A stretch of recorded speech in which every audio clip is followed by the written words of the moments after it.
Existe uma folha, ou melhor dizendo, uma planta muito comum e cultivada no Peru e na Bolívia, que dela é extraída a cocaína.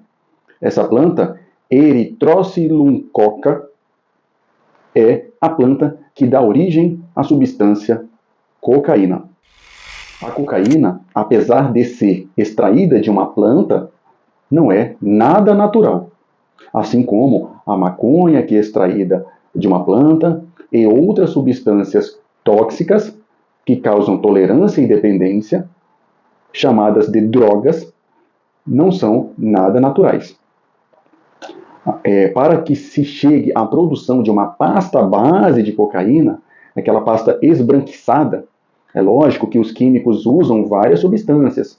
Já fizeram testes há mais de 100 anos atrás com álcool, com éter, éster, benzeno, com pó, com amido de milho, açúcar, dentre outras substâncias, para se chegar a uma pasta base de cocaína mais pura possível e que cause o maior efeito desejável. Como vocês já viram, com certeza, né? Os vídeos anteriores em que eu falo de substâncias depressoras do nosso sistema nervoso central, que é o mnemônico AMO-BH, álcool, morfina, ópio, benzodiazepínicos e heroína, agora eu estou falando de substâncias estimulantes do nosso sistema nervoso central. Veja que agora mudou a configuração.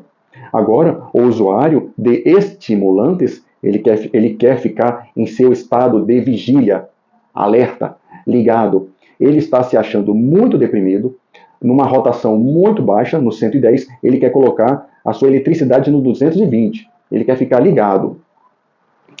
No final do vídeo, você vai saber quais são os sintomas de quem utiliza substâncias que aumentam o nível de agitação.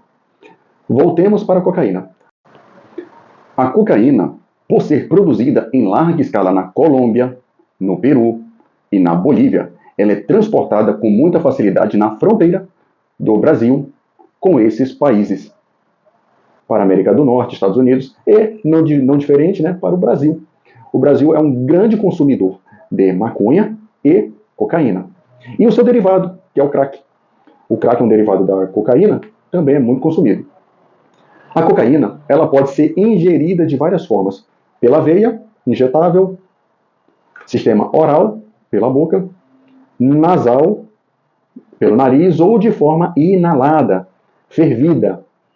Então, cada forma de ingestão vai causar uma reação um pouco diferente, de efeito mais curto ou prolongado, e ela pode, como vocês já devem saber, né, ser transportada de diversas formas. Muita gente coloca no bolso, escondido, leva para o trabalho, de uso recreativo, em festas, né?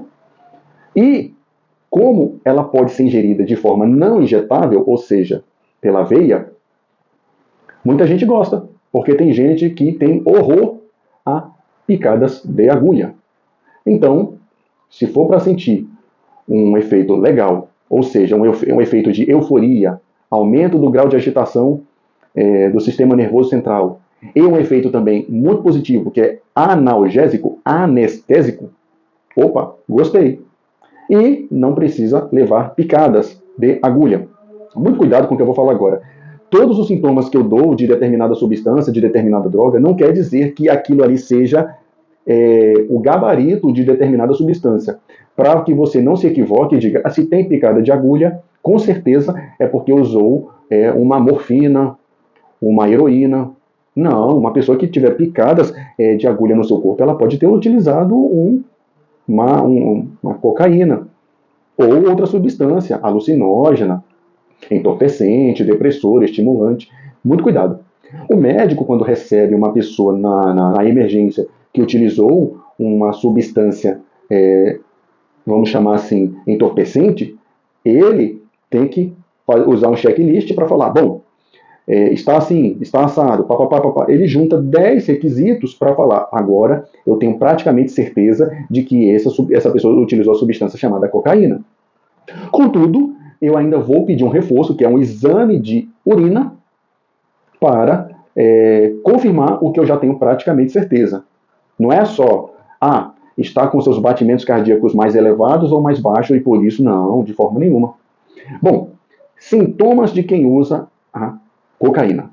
Como vocês sabem que os depressores diminuem tudo, os estimulantes, que é a cocaína, o crack, o que faz? Aumenta os batimentos cardíacos. Se a pessoa está com os batimentos cardíacos que era para estar por volta dos 80, com o consumo vai aumentar para 90, para 100, não necessariamente vai chegar a uma taquicardia, tá? O que vai causar é o aumento dos batimentos cardíacos, aumento da respiração. A pessoa tem mais respirações, ou seja, expiração e inspiração por minuto, aumento da pressão.